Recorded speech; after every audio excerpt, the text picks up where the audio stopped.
आज हामी विशेष गरी उपदेशकको पुस्तकबाट के वचन हेर्नेछौँ। तपाईहरू सबैजनाले मसँगै उपदेशकको पुस्तक पढाउन सक्नुहुन्छ।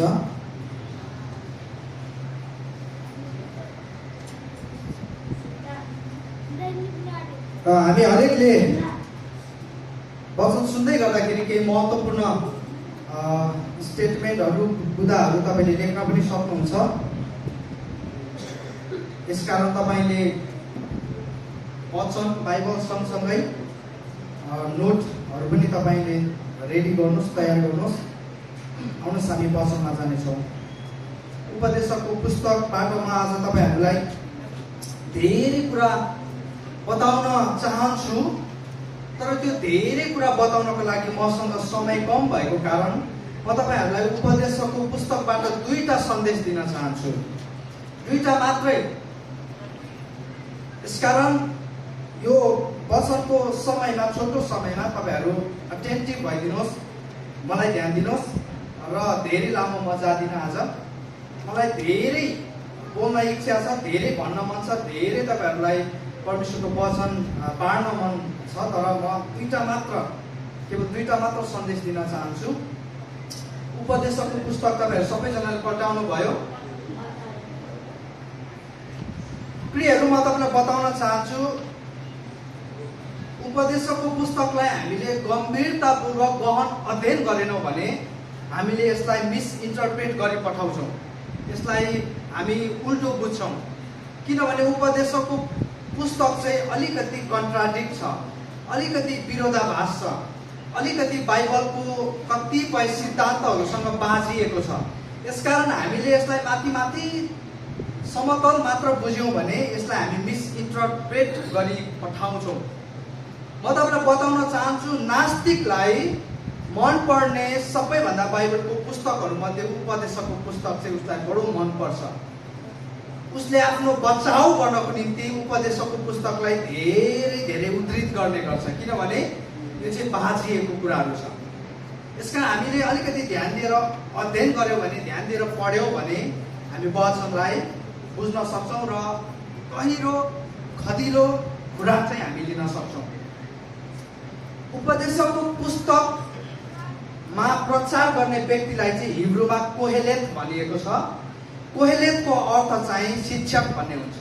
अनि यो शिक्षकले चाहिँ आफ्नो जीवाइ र आफ्नो भोगाइद्वारा चाहिँ, आफ्नो जीवाइ र भोगाइको अनुभवद्वारा चाहिँ आफ्नो जीवनको अनुभव चाहिँ हामीसँग बाँडिरहेका छन्।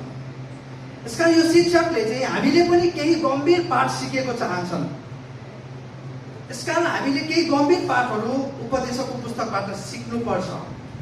सम्भवतः यो पुस्तक लेख्दै गर्दाखेरि हरेक शब्द चाहिँ उपदेशकको निम्ति निकै नै कठिन र प्रायश्चितले भरिएको थियो र हामी कल्पना गर्न सक्छौँ हरेक शब्द लेख्दै गर्दाखेरि उपदेशकको आँखाबाट चाहिँ आँसुका थोपाहरू खसिरहेका थिए, किनभने उसको हृदयमा चाहिँ आत्मग्लानि र प्रायश्चितले भरिएको थियो। उसको हृदय चाहिँ लगभग 935 ईसा पूर्व अगाडि लेखिएको यो पुस्तक, अर्थात् आजभन्दा 3000 वर्ष अगाडि लेखिएको यो पुस्तक चाहिँ आज पनि उत्तिकै व्यावहारिक र उत्तिकै जीवन्त छ। यो पुस्तकले अथवा यो उपदेशकले चाहिँ हामीलाई के कुरा भन्न खोजिरहेको छ त, हामी हेरौँ है त। पहिलो सन्देश म तपाईँलाई दिन चाहन्छु। पहिलो सन्देश, उपदेशकबाट हामीले सिक्नुपर्ने पहिलो सन्देश चाहिँ व्यर्थता हो। के हो? व्यर्थता। व्यर्थतालाई चाहिँ उपदेशकले आफ्नो पुस्तकमा 37 पटक उल्लेख गरेको छ। कति पटक? 37 पटक उल्लेख गरिएको छ। उसले के भन्दैछ? सबै कुरो व्यर्थ भन्दैछ, होइन? तपाईँले सुरुवातमै देख्नुहुन्छ सबै कुरो व्यर्थ। त्यसपछि अगाडि बढ्नुभयो भने के भेटाउनुहुन्छ? हरेक कुरा व्यर्थ। बुद्धि व्यर्थ, परिश्रम व्यर्थ, प्रगति व्यर्थ, धन सम्पत्ति व्यर्थ, हरेक ज्ञान व्यर्थ, हरेक कुरा व्यर्थ भनेको छ, होइन? तपाईँले पढ्नुभयो भने त्यही भेटाउनुहुन्छ। यसको मतलब हामीले परिश्रम गर्नु हुँदैन भन्न खोजेको हो। यसको मतलब धन सम्पत्ति कमाउनु हुँदैन भन्न खोजेको हो। यसको मतलब बुद्धि हासिल गर्नु हुँदैन भन्न खोजेको हो। के भन्न खोजेको त? अब हामी बुझौँ है त। प्रियहरू, हितोपदेशक अथवा उपदेशक अथवा शिक्षक होइन, अघि भर्खरै हामीले भन्यौँ शिक्षक उपदेशकको पुस्तकलाई चाहिँ सोलोमन राजाले लेखेका हुन् भनेर बाइबल विद्वानहरू विश्वास गर्छन्।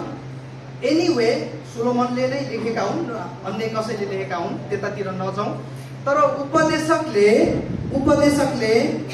दुई किसिमको जीवन जिए। पहिलो चाहिँ परमेश्वर सहितको जीवन जिए र दोस्रो चाहिँ परमेश्वर बिनाको जीवन जिए। यसकारण उपदेशकमा के लेखेको छ?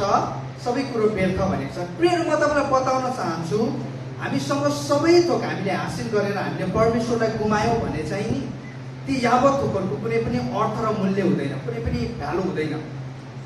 तपाईसँग अथाह ज्ञान होला, अथाह बुद्धि होला, अथाह सम्पत्ति होला, अथाह धन तपाईँले कमाउनु भएको होला, तपाईसँग शक्ति होला, सत्ता होला, तर यदि तपाईसँग परमेश्वर छैन भने, परमेश्वर तपाईँले प्राप्त गर्नुभएको छैन भने तपाईँको जीवन चाहिँ व्यर्थ हो। तपाईँको धन सम्पत्ति व्यर्थ हो, त्यसको कुनै पनि अर्थ छैन। प्रियहरू, तपाईँको धन, तपाईँको दौलत, तपाईँको शक्ति, तपाईँको बुद्धि केही पनि कामको छैन। यसकारण उपदेशकले यी सबै कुरा हासिल गरे। उसले धन सम्पत्ति, अथाह धन सम्पत्ति कमाए। बुद्धिको कुरा गर्नुहुन्छ भने तपाईँले बाइबल पढ्दै जाँदाखेरि उपदेशक लेखकको बुद्धि सुन्नको लागि चाहिँ राष्ट्रहरूबाट, देश विदेशबाट मान्छेहरू आउने गर्थे होइन। प्रख्यात मानिसहरू उसको बुद्धिको कुरा सुन्न आउँथे। सत्ता अथवा शक्तिको कुरा गर्नुहुन्छ भने अथाह शक्ति उसले हासिल गरे, तर अन्तिममा गएर चाहिँ उसले परमेश्वरलाई गुमाए। यसकारण उसले के भन्दैछ? व्यर्थ, सबै कुरो व्यर्थ। व्यर्थलाई चाहिँ हिब्रूमा हेपेल भनिएको छ। हेपेल भन्ने शब्द प्रयोग गरिएको छ। अनि हेपेलको अर्थ चाहिँ के हुन्छ भने खालीपना, खोक्रो, उद्देश्यविहीन। बुझ्नुभयो?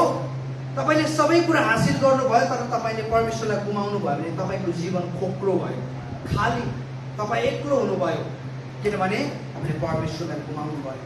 अनि बाइबलले पनि यसरी भन्दछ, मर्कुस 8:34ले, किनभने मानिसले सारा जगत हात पारेर आफ्नो प्राण गुमायो भने त्यसलाई के फाइदा हुन्छ? होइन? अनि सोलोमन राजाले पनि उपदेशकलाई यसरी सुरु गर्छन्। उपदेशक 1:2मा, व्यर्थ नै व्यर्थ, पूर्ण रूपमा व्यर्थ, सबै व्यर्थ। प्रियहरू, सोलोमनले कति किसिमको जीवन जिए अरे? दुई किसिमको। पहिलो चाहिँ परमेश्वर सहितको जीवन, किनभने सोलोमनमा चाहिँ कसको प्रभाव थियो? दाउद राजाको प्रभाव थियो। दाउद आफ्नो पितालाई हेर्दै, आफ्नो पितासँगै उनी चाहिँ हुर्केका थिए।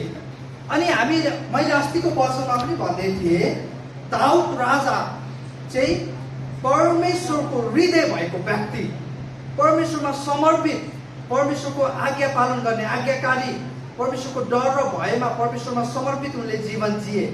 त्यो जीवनलाई हेरेर चाहिँ सोलोमन हुर्किएका थिए।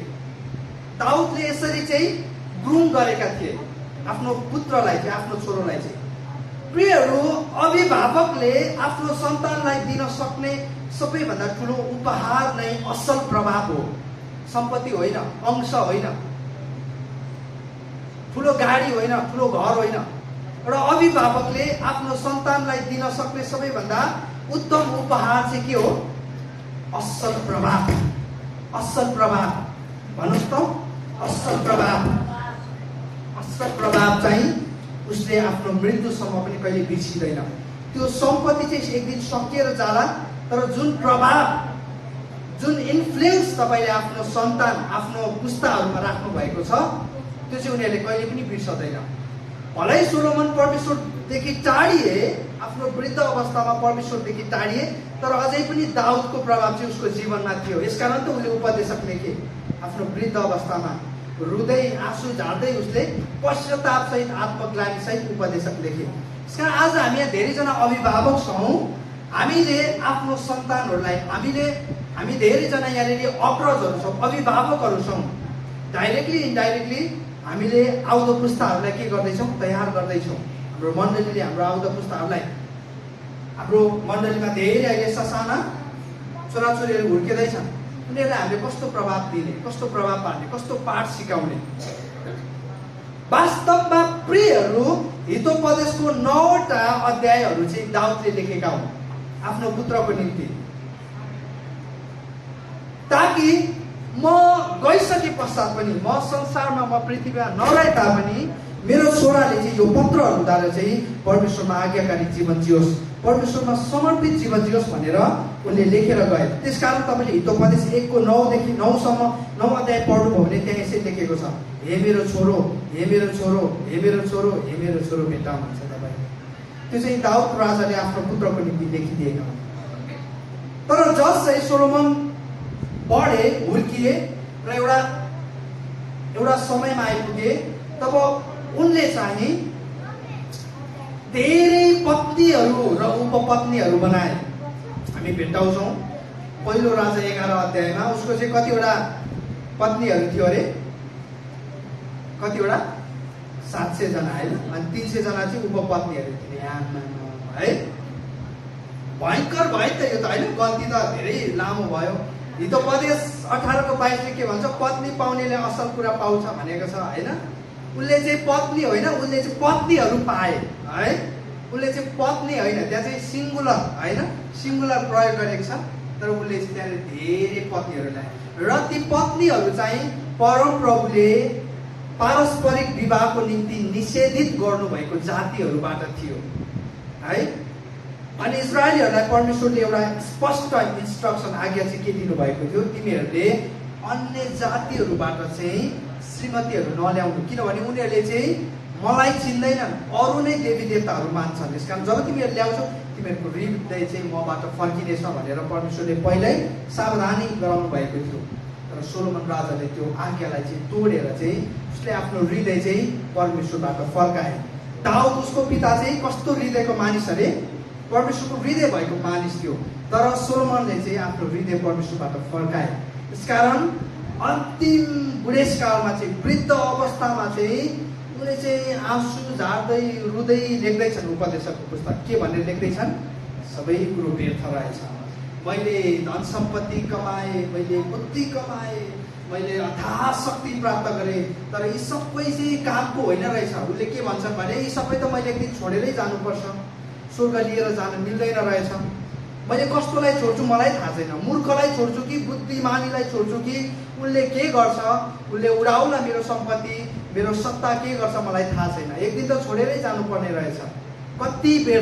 कति व्यर्थतामा म दौडिएछु, कति व्यर्थ कुराहरूको निम्ति म दौडिएछु भनेर उसले भन्दैछन् है। बुद्धि, पैसा, सम्पत्ति होइन, अनि यो प्रगति, परिश्रम, यो चाहिँ खराब कुरा हो भन्न खोजेको होइन। तर परमेश्वर बिना यसको कुनै पनि अर्थ छैन प्रिय। परमेश्वर बिना यी थोकहरू चाहिँ कुनै पनि मूल्यको छैन, कुनै पनि मूल्यको छैन। त्यसकारण उपदेशकमा पढ्नुहुन्छ भने सबै कुरो व्यर्थता, व्यर्थ पनि व्यर्थ भनेको छ। पहिलो सन्देश चाहिँ के अरे, व्यर्थता, सबै कुरो व्यर्थ, सबै कुरो व्यर्थ। दोस्रो सन्देश तपाईँले लेख्नुहोस्, दोस्रो सन्देश चाहिँ सूर्यमुनि भन्नुहोस् त, सबैजनाले सूर्यमुनि भन्नुहोस्। सूर्यमुनि चाहिँ उपदेशकमा 29 पटक उल्लेख गरिएको छ। कति पटक? 29 पटक उल्लेख गरिएको छ। अनि यो सूर्यमुनि भन्ने जुन शब्द छ, यसलाई चाहिँ हिब्रूमा चाहिँ अलिकति अप्ठ्यारो शब्द छ, ताखाट आसामेस भनिन्छ। अनि यसको अर्थ चाहिँ प्रियहरू, सूर्यमुनि भन्नुको अर्थ चाहिँ पृथ्वीमा रहँदै गर्दा नै, समय हुँदा नै, सास फेरिन्जेलसम्म जीवन रहँदै गर्दा नै के गर, तिम्रो सृष्टिकर्ता परमेश्वरको सम्झना गर। समय हुँदा नै, पृथ्वीमा रहँदै गर्दा नै। मैले हिजो एउटा लेख तपाईँहरूलाई पठाउँदै थिएँ। एउटा इसाईले एउटा इसाईले पृथ्वीमा रहँदै गर्दा गर्न सक्ने सबैभन्दा महत्त्वपूर्ण काम भनेको नै आफ्नो मण्डलीसँग संगति गर्नु हो। किनभने स्वर्गमा यसको आवश्यकता छैन प्रियहरू। स्वर्गमा चाहिँ यसको आवश्यकता छैन। स्वर्गमा चाहिँ हामी एक मुष्टमा होइन, सबै जाति जाति सबै पृथ्वीका मानिसहरू एकटक एक समय परमेश्वरको उपस्थितिमा हामी भेला हुन्छौँ। तर हामी यो चाहिँ मेरो मण्डली हो, चाहिँ मेरो परिवार हो भनेर हामी गर्व गर्न सक्दैनौँ। हामी सबै स्वर्ग गएपछि चाहिँ एक नै हो। तर पृथ्वीमा रहँदै गर्दा नै हामीले केही यस्ता कार्यहरू गर्न सक्छौँ जुन चाहिँ परमेश्वरले नितान्त पृथ्वीको लागि छुट्याउनु भएको छ। अनि परमेश्वरलाई सम्झिने, परमेश्वरसँग यात्रा गर्ने, परमेश्वरसँग समय बिताउने, परमेश्वरसँग एउटा यात्रा एउटा गन्तव्यमा हिँड्ने कार्य चाहिँ हामी पृथ्वीको निम्ति हो। प्रिय एक दिन हामी स्वर्ग जानै पर्छ।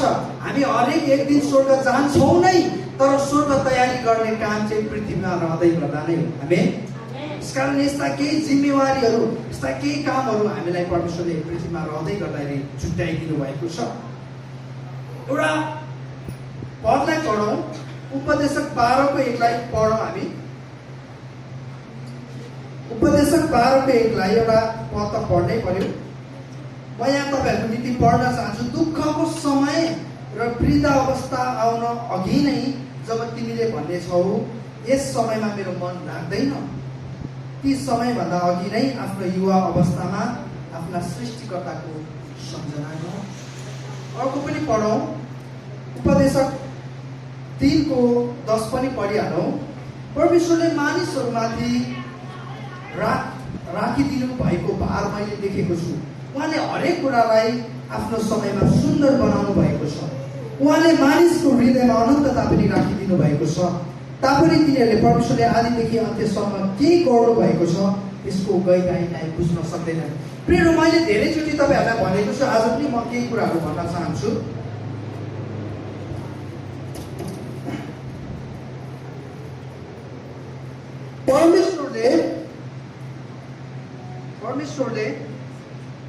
परमेश्वरले मानिस बनाउनु अघि समयलाई बनाउनु भयो।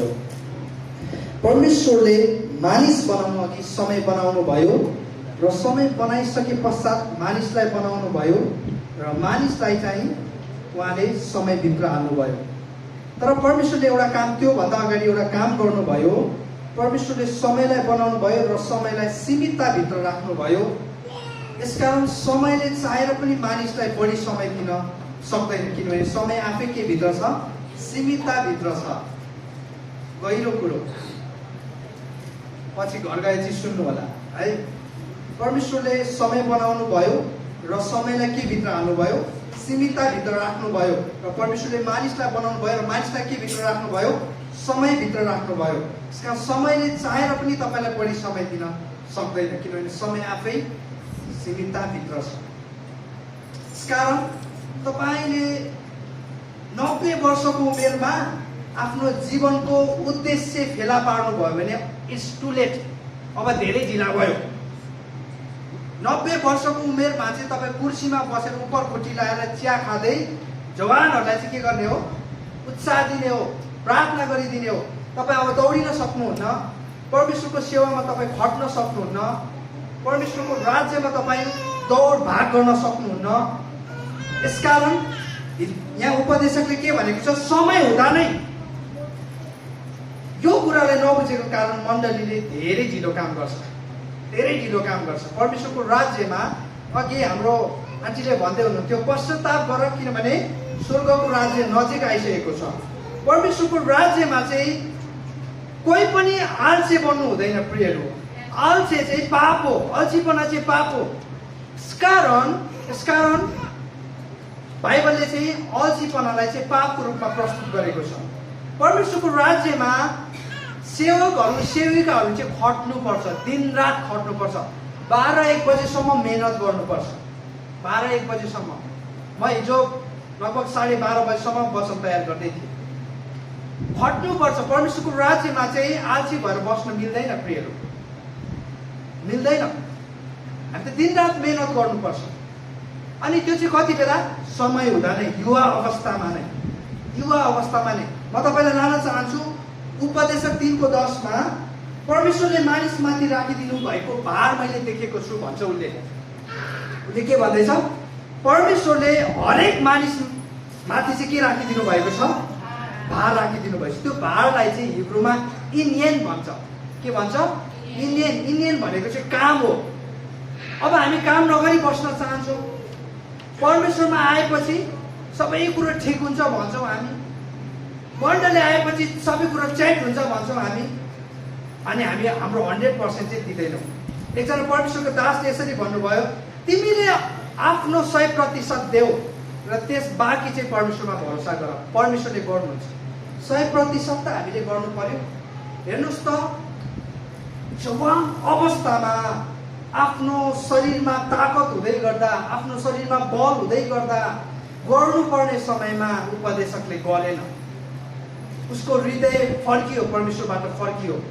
उसले आफ्नो राज्यको डाँडा डाँडाहरूमा देवताको थानहरू बनाउन थाले, देवी देवताहरूलाई पुज्न थाले, मूर्ति पूजा उसले गरे। अनि उसको पुस्तामा चाहिँ आशिष आएन। तपाईँलाई थाहा छ, सोलोमनको ठ्याक्कै मृत्यु पश्चात चाहिँ इजरायल राज्य चाहिँ 2 भागमा विभाजन भयो होइन, उत्तरी राज्य र दक्षिणी राज्य भन्छौँ। अनि सोलोमनको छोरो रहबामले चाहिँ 12 कुल मध्ये 2वटा कुल मात्रै पायो, दण्ड, परमेश्वरको दण्ड। दाउदलाई परमेश्वरले के भन्नुभयो त? यदि तेरो पुस्ता, तेरो सन्तान मसँग इमानदार रहन्छ, मेरो आज्ञा पालन गर्छ, ममा समर्पित हुन्छ भने तेरो पुस्ताले चाहिँ कहिले पनि यो सत्ता गुमाउने छैन, यो राज्य गुमाउने छैन भनेको थियो। तर जसै दाउदको मृत्यु भयो, दाउदको खातिर परमेश्वरले सोलोमनलाई अनुग्रह देखाउनु भयो। तर सोलोमन पनि परमेश्वरको विरुद्धमा गएको कारण अब परमेश्वरले अनुग्रह दिनु भएन। आज कति मण्डलीहरूमा चाहिँ प्रेयरहरू, आज कति मण्डलीहरूमा चाहिँ परमेश्वरको आशिष गुमेको छ। आज कति परिवारहरूमा चाहिँ परमेश्वरको आशिष गुमेको छ। आज कति इसाईको जीवनमा चाहिँ परमेश्वरको आशिष र अनुग्रह गुमेको छ। किनभने हामी परमेश्वरको विरुद्धमा खडा भएका छौँ। हामी परमेश्वरको धार्मिकताले भरिएका छैनौँ। परमेश्वरको धार्मिकता, राइचियसनेस भनेको चाहिँ नि परमेश्वरको नजरमा ठिक तरिकाले उभिनु हो। राइट पोजिसनलाई चाहिँ राइचियसनेस भनिएको, धार्मिकता भनेको। परमेश्वरको नजरमा, परमेश्वरको अगाडि हामीले उभिँदै गर्दा हामी ठिक तरिकाले उभिरहेका छौँ। हाम्रो मार्ग ठिक छ, हामीले गरेका निर्णयहरू ठिक छ, हामीले चालेका कदमहरू ठिक छ। नत्र भए चाहिँ प्रियहरू आशिष गुम्छ। आज हामी सानो सानो नानीहरू हाम्रो मण्डलीमा देख्छौँ। हामी त यो पृथ्वीमा सधैँभरि रहन्छौँ कि हामी पनि पुरानो कारण 930 वर्ष बाँच्छौँ भन्ने हामी सोध्छौँ। यदि हामी एक दिन यो मण्डलीलाई, यो पृथ्वीलाई छोडेर जानै छ भने त हामीले हाम्रो पुस्तालाई त तयार गरेरै जानुपर्छ। अनि के हामी भन्न सक्छौँ, म गए तापनि, म नरहे तापनि मेरो सन्तानले गर्छ, मेरो आउँदो पुस्ताले गर्छ, मेरो छोरीले गर्छ, मेरो छोराले गर्छ, मेरो नातिले गर्छ भन्न सक्छौँ? हामी गर्वसाथ भन्न सक्छौँ?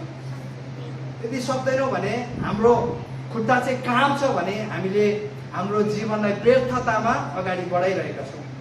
आज कति इसाईहरूको परिवार मण्डली जाँदैन, मण्डली जान अल्छी लाग्छ, सङ्गति नै छैन कति घरमा, प्रार्थनै छैन कति घरमा, वचनका कुराहरू नै छैन। त्यस्तो परिवारहरू परमेश्वरमा बाँच्छ? एक दिन हराएर जान्छ, हराएर सेलाएर जान्छ। त्यसकारण हाम्रो जीवनलाई हामीले के को निम्ति जिरहेका छौँ, कस्तो कुराको निम्ति चाहिँ, त्यो भारलाई, त्यो जिम्मेवारीलाई हामीले बुझेका छौँ?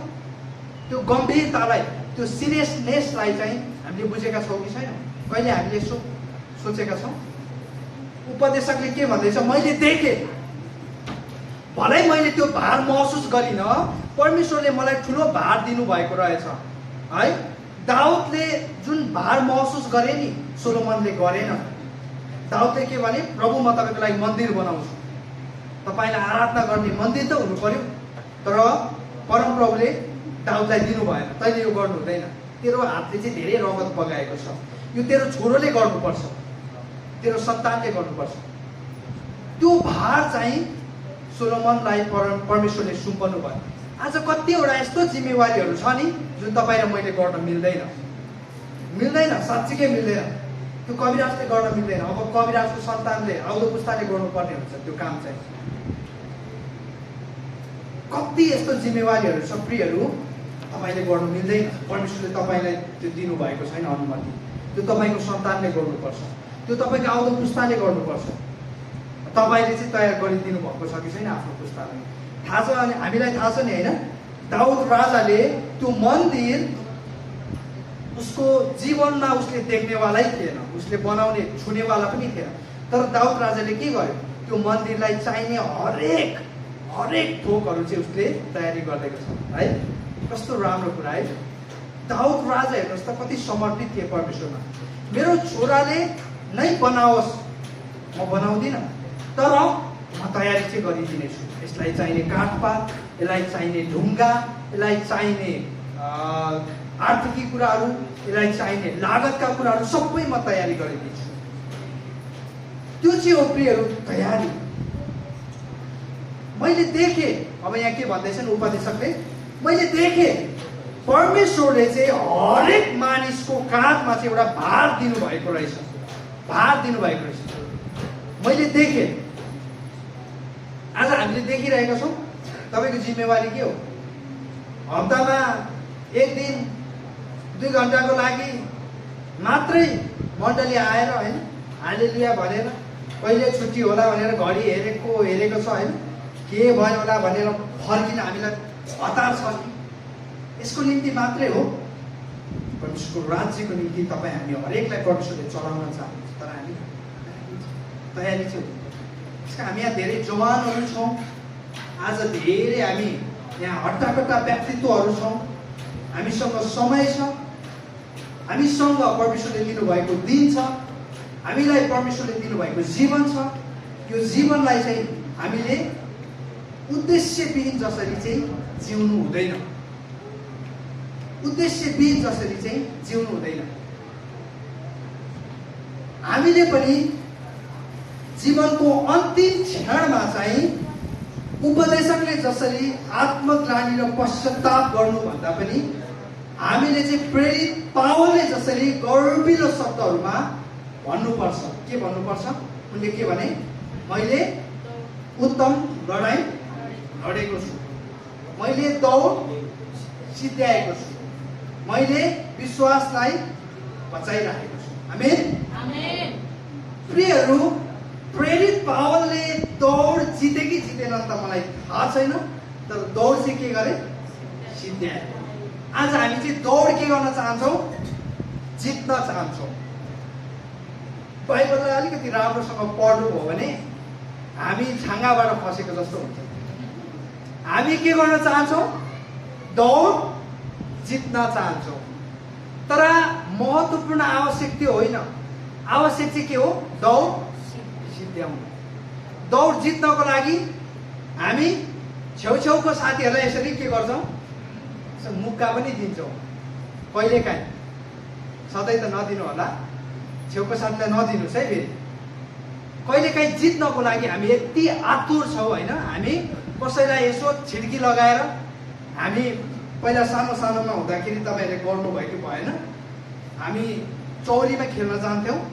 अनि त्यो चौरीमा चाहिँ हामी कसैले थाहा नहुने गरी छिट्टै गएर चौरीमा चाहिँ त्यो घाँसको मुठो बनाएर चाहिँ बाँधिदिन्थ्यौँ कि त्यो बाँधिदिन्थ्यौँ। अनि ताकि कोही खेल्दाखेरि त्यो घाँसको त्यो छिड्कीमा चाहिँ खुट्टा छिरेर चाहिँ लडोस् भन्ने हामी चाहन्थ्यौँ। अनि त्यो देखेर चाहिँ हामी मरि हाँस्ने गर्थ्यौँ। कति खुसी है हामीलाई। कतिचोटि हामी पनि जित्नको लागि, दौड जित्नको लागि यसो छिड्की लगाइदिन्छौँ। कसैको हृदय दुखाएर भए तापनि, कसैलाई चोट पुर्याएर भए तापनि, कसैलाई लडाएर भए पनि हामी दौड जित्न चाहन्छौँ। तर परमेश्वर हामी दौड जितेको होइन प्रियहरू, दौडलाई सिद्ध्याएको चाहन्छ। त्यस कारण दौड सिद्ध्याउनको लागि त हामी के गर्न पनि तयार। हामी के गर्न सक्छौँ? त्यसरी हातेमालो गर्दै पनि आनन्दले हिँड्न सक्छौँ नि होइन। दौड सिद्ध्याउनै त छ होइन, जित्नु त छैन। दौड त जित्नु त छैन।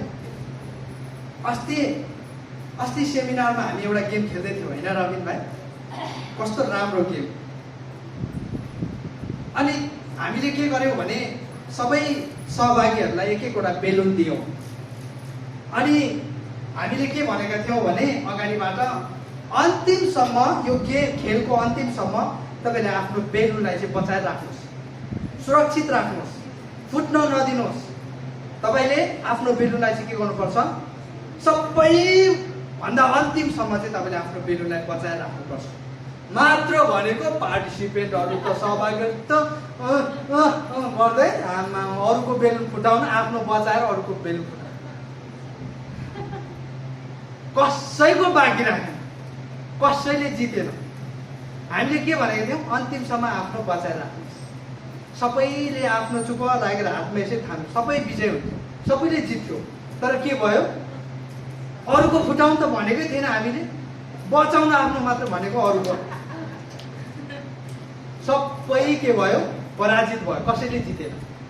त्यसकारण मण्डली परिवार हामी सबै सिद्ध्याउन चाहन्छौँ भने, हामी सबै विजयी हुन चाहन्छौँ भने हामीले हातोमालो गर्दा पनि हामीले सिद्ध्याउँछौँ। कसैलाई लडाउनै पर्दैन, कसैलाई घोच्नै पर्दैन, कसैको फुटाइदिनै पर्छ भन्ने छैन। यसकारण हामीले आजैदेखि सोच्नुपर्ने कुरा चाहिँ, म अन्तिम क्षणमा, मेरो जीवनको अन्तिम क्षणमा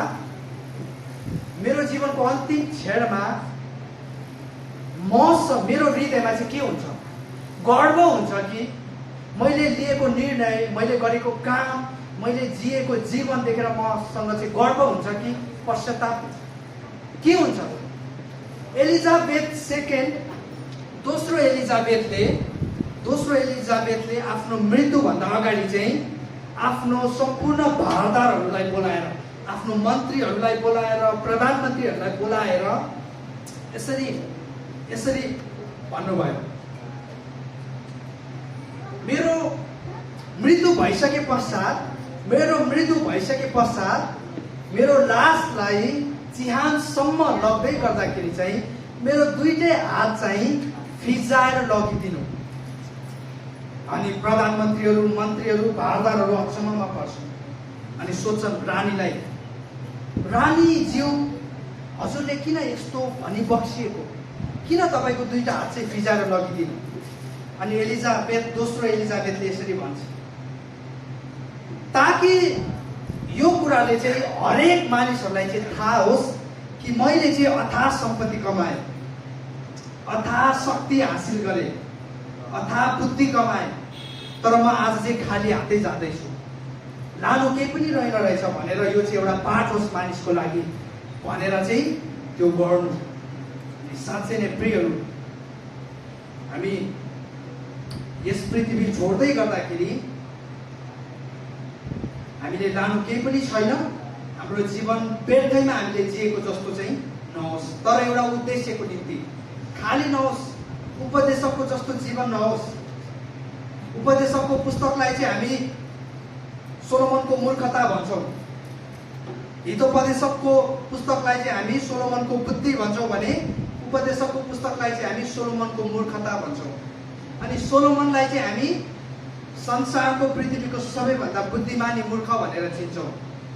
प्रियहरू, सोलोमनको जीवन जस्तो नहोस्, तर हाम्रो जीवन चाहिँ कस्तो होस् अरे, प्रेरित पावलको जस्तै होस्, स्वयं येशू ख्रीष्टको जस्तै होस्। येशू ख्रीष्टले के भन्नुभयो अरे क्रुसमा, अब सिद्धियो, अर्थात् जुन उद्देश्य सहित परमेश्वरले मलाई पठाउनु भएको थियो मैले के गरेँ, सिद्ध्याएँ। उहाँले भन्नु भएन अब म सिद्धिएँ भन्नु भएन, तर उहाँले के भन्नुभयो, अब सिद्धियो। अनि हामीले पनि हरेकले जीवनको अन्तिम क्षणमा चाहिँ गर्विलो शब्दमा भन्न सकौँ, मैले दौड सिद्ध्याएँ, मैले सिद्ध्याएँ मेरो उद्देश्यलाई। आउनुहोस् हामी प्रार्थना गर्छौँ। प्रभु, म तपाईँलाई यो समय विशेष धन्यवाद दिन चाहन्छु। आज यहाँ हुनुहुने यहाँ सहभागी हुनुहुने प्रत्येक जनहरूको निम्ति म प्रार्थना गर्न चाहन्छु। जसरी उपदेशकको पुस्तकले हामीलाई गहिरो सन्देश, गहिरो पाठ सिकाएको छ, हामी कोही पनि व्यर्थतामा, खालीपनामा, खोक्रोपनामा जिइरहेका छैनौँ। हामी हरेकलाई तपाईँले उद्देश्य सहित बनाउनु भयो र उद्देश्य सहित हामीलाई त्यो कार्य सुम्पनु भएको छ। म प्रार्थना गर्दछु चाहन्छु जसै हामी यो भवनबाट निस्कन्छौँ, जसै हामी यहाँबाट छुट्छौँ एकअर्कासँग, तपाईँले दिनुभएको भारलाई, तपाईँले दिनुभएको कामलाई हामीले महसुस गर्न सकौँ। प्रभु, व्यर्थतामा जिउने होइन, पृथ्वीमा रहँदै गर्दा तपाईँको राज्यको निम्ति हामीले लगानी गर्न सकौँ, तपाईँमा हामी जिउन सकौँ, तपाईँमा समर्पित जीवन जिउन सकौँ। हामी तपाईँबाट भड्किने होइन, तपाईँबाट हामी तपाईँको विरुद्धमा खडा हुने होइन, तर तपाईँ सँगसँगै हामी यात्रा गर्न सकौँ। हामी गन्तव्यमा पुग्दै गर्दा हामी पछाडि फर्केर हेर्दै गर्दा एक्लो होइन, तर हामीले दुःख परिस्थिति अवस्थाहरूमा तपाईँ सँगसँगै त्यो यात्रालाई पार गरेका हौँ। हामी तपाईँ बिना एक्लो छौँ प्रभु, हामी तपाईँ बिना खाली छौँ। आजको वचनको निम्ति, यो सुन्दर वचनको निम्ति, यो शक्तिशाली वचनको निम्ति तपाईँलाई धन्यवाद। हामी अगाडिको आशिषका भागहरूमा जानेछौँ। तपाईँले हामी प्रत्येकलाई अगुवाई गर्नुभएको सम्पूर्ण बाँकी भाग तपाईँको हातमा सुम्पदै भन्दछु प्रभु येशू ख्रीष्टको नाममा। हुन्छ, यहाँ सम्पूर्णलाई फेरि पनि जय मसीह। परमेश्वरको वचनले तपाईँहरू प्रत्येकलाई आशिष दिने।